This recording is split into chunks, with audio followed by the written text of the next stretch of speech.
We have a lot of big changes sweeping across the nation. For example, we'd be having a new president, we have fluctuating mortgage rates, and the Federal Reserve is making strategic moves. With all of this going on, a lot of people are wondering how this is going to affect them, more specifically if they're thinking about buying or selling real estate. Now, real quickly, I'll only be going over single-family residential properties. In this month's market update, I'll be breaking down what exactly we're seeing happening across the Dallas-Fort Worth Metroplex, from price drops to hot neighborhoods and some of the recent numbers. So make sure you stay tuned to see how this could potentially affect you, especially if you're thinking about buying or selling real estate. If you're new to my channel, welcome. My name is Alex C. I've been helping people buy and sell real estate for the last few years here in the Dallas-Fort Worth Metroplex. On this channel, I like to go over what it's like living here, different neighborhood guides, real estate market updates such as this one, and a lot of other things pertaining to the Dallas area. And if you're thinking about buying a home in the Dallas area, feel free to check out the links below where I have a free list of homes for sale for under $500,000. I'll have a link of that in the descriptions below.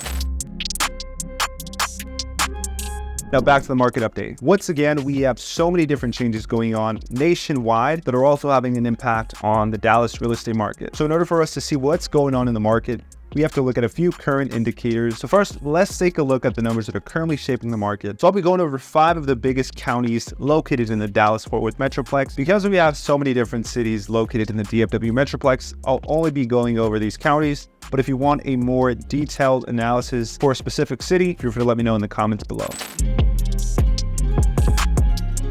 So starting off with the median home price. In Dallas County, the current median home price is somewhere around $370,000, which is a 2.8% increase from about a year ago. In Tarrant County, that number is a little bit lower at $347,000, with it only being a 1.2% increase from last year. In Ellis County, the median home price is at $410,000, with a 4.7% increase from last year's numbers. This increase from last year could be due to the fact that there are a lot of new homes being constructed and built in Ellis County. And Collin County's median home price is at $499,000, with it being a slight decrease from last year of about 1.2% lower. And Denton County's median home price is at $485,000, with it being a 7.8% increase. Now let's take a look at the average days on market, which is going to show us how long houses are sitting on the market for before they're going under contract. In Dallas County, the average days on market is at about 46 days, which is roughly about the same as it was about a year ago, indicating that there haven't really been too many changes as far as the days on market goes. Tarrant County's average days on market is at about 50 days, with it being a 38% increase from last year. Ellis County's average days on the market is at about 66 days, so right over 2 months, and this is about a 17.9% increase from last year. Collin County's average days on market is at about 54 days, and in Denton County, the average days on market is at about 76 days. These numbers still aren't the worst. Once again, these are the average days. We're still seeing in certain neighborhoods properties selling after I've even seen some homes sell after about 2 weeks, even less than that. Obviously, there are a lot of different strategies that you can implement in order to decrease the days on market, but keep in mind that most of the time we do see that homes that sell quicker end up selling closer to what a seller is asking for, even if they're not in a rush, especially compared to homes that sit on the market for far too long. So just something to take into account. Now, speaking of what sellers are getting for their homes, let's talk about the average percentage of list price. Basically, what this is the percentage of list price that sellers are getting. For example, if I had a house for sale for $100,000 and it sold for $90,000, I'd be getting 90% of the list price. So in Dallas County, properties are selling at about 94% of what they're being listed for, which is a tiny decrease compared to last year. And in a typical buyer's market, we're seeing this number be closer to 80 to 85%. In Tarrant County, we're seeing the average percentage of list price at 95%, which is also a tiny decrease compared to last year. In Ellis County, sellers are getting 94.5% of what they're asking for, which is roughly about the same as last year. Sellers in Collin County, on average, are getting at about 94% of what they're asking for. And in Denton County, sellers are getting close to about 98% of what they're asking for in certain parts. Now let's talk about new listings. We're seeing a lot more properties being listed this time around compared to last year. So for buyers, that means more options. For sellers, that means more competition. Last month in Dallas County, there were about 2,914 new listings, which is a 43% increase compared to last year. In Tarrant County, we saw about 2,589 new listings, which is only about a 12% increase compared to last year. In Ellis County, we only saw 397 new listings. In Collin County, we saw about 1,835 new listings last month, which is a 22% increase from last year. And in Denton County, we saw about 1,630 new listings hit the market, which is a 19% increase. Good news, however, is that we're seeing a lot of homes go pending, which is a great sign of a healthy market, meaning buyers are still willing to purchase properties. In Dallas County, we saw about 1,341 listings that were pending. In Tarrant County, we saw that about 1,580 homes were pending, meaning they were about to close, which is a 6% increase from last year. In Ellis County, we only saw about 278 properties that were pending. However, given with the amount of new listings, this isn't too crazy of a difference. And in Collin County, we saw 1,191 homes that were pending. Lastly, in Denton County, we saw about 1,012 properties or single-family residential properties that were pending. Now let's talk about the amount of properties that actually sold. So in Dallas County, 1,401 single-family residential properties closed, which was a 6.9% increase compared to last year. In Tarrant County, 1,660 properties closed, which is also an increase of about 7%. In Ellis County, 287 single-family residential properties closed, making it a 31.7% increase compared to last year. And in Collin County, 1,217 properties sold, making it a 13% increase compared to last year. And lastly, in Denton County, 1,001 properties closed.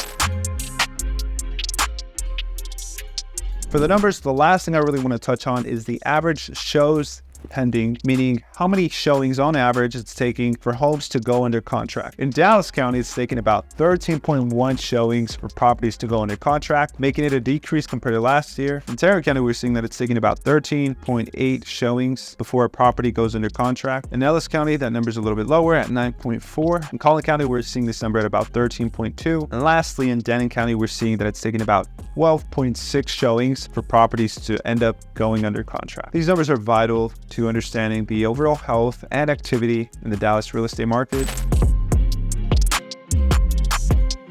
So now let's talk about some of the broader trends and how this can affect you as a potential buyer or seller. Despite interest rates having slowly declined just a couple of months ago, buyer interest has remained relatively steady. This could be due to the fact that the interest rates, while they did drop a few months ago, they started rising back up a little bit this last month or so. And with the elections, a lot of buyers and sellers were saying that they wanted to wait to see what happens until after the elections. And typically, a lot of people with buying and selling plans do kind of put their plans on hold, specifically during the holiday season, which could be a benefit to both buyers and sellers that are needing to sell around this point in time. First of all, for lack of competition when it comes to selling, and for buyers, there's also less competition, but certain sellers that are really having to sell can find some unique opportunities.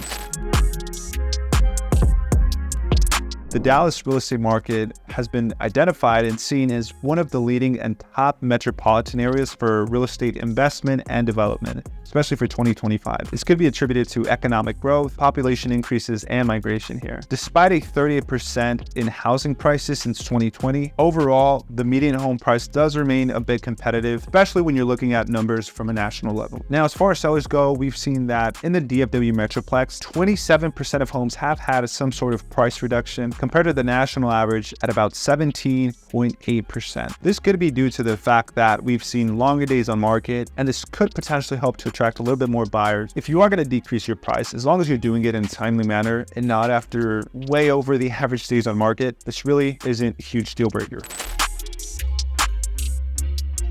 Now let's talk about the recent hot neighborhoods in the DFW Metroplex and some new development going on. So the 75208 zip code, encompassing some neighborhoods like Kessler Park and the Bishop Arts District, has been experiencing remarkable growth. Over the past decade, home values in those parts of town have nearly quadrupled, with the median home value rising from about $121,000 to significantly higher prices in recent years. We're seeing some of these homes even sell in the $1 million price range, especially in Kessler Park. apart. And the crazy thing about this is that these neighborhoods, while they do have some new homes here and there that are being developed, a lot of these homes are older historic homes, and they're still selling for really high prices, which is crazy. But you do get a lot of well-built historic homes, and recently a lot of people are really starting to crave some more character and historic charm in properties. Now, as far as some of the recent development that's going on, I really only have two that I want to bring to your attention because there's so many to cover. First of all, we have the Fort Worth Museum Place, which is a $250 million